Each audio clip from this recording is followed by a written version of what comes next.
多谢品选，赶快是台北市消息，台北市北投区中正市场前有过路人过大路的时，头前乌托摆被指控讲无让这个过路人都徛过，有民众检举了后，得到这个警方回应是无要举发，真正认为讲安尼真正是乌白母，要不其实并不是所有检举拢会承认，依照警政署公布的执法标准，汽机车通过的时应该甲过路人保持3个警目线的距离，安尼就使通过。另外，伫等警力救护车啦、警察车。 面对行人的路权，同款爱让。用路人行就大路线，汽车嘛停落来等。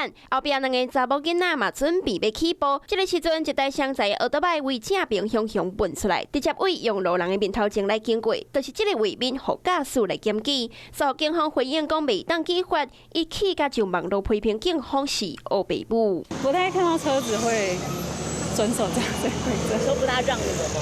对啊，刚刚那个是从我的那个脚尖这样扫过去，我吓得冷汗都冒出来。实际等的告诉发现场，就伫咧台北市北投区中继市场的头前边仔，就是北投分局。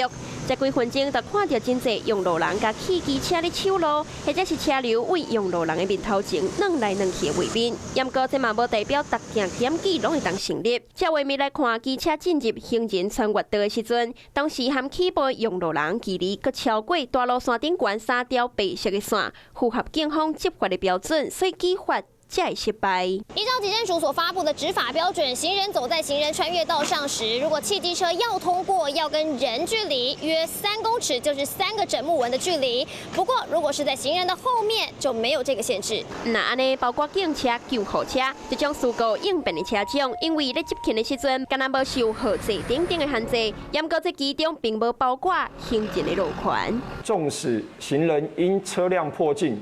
先行显露自我防御意识而稍事停顿，或彼此距离仍有宽裕，建议驾驶人此时考量车辆与行人彼此防御能力之落差，仍应主动积极停让。行人地角大执法，警方搁再一遍将执法的标准讲予清楚，除了避免错杀无辜，嘛希望会用行护行人安全的路权。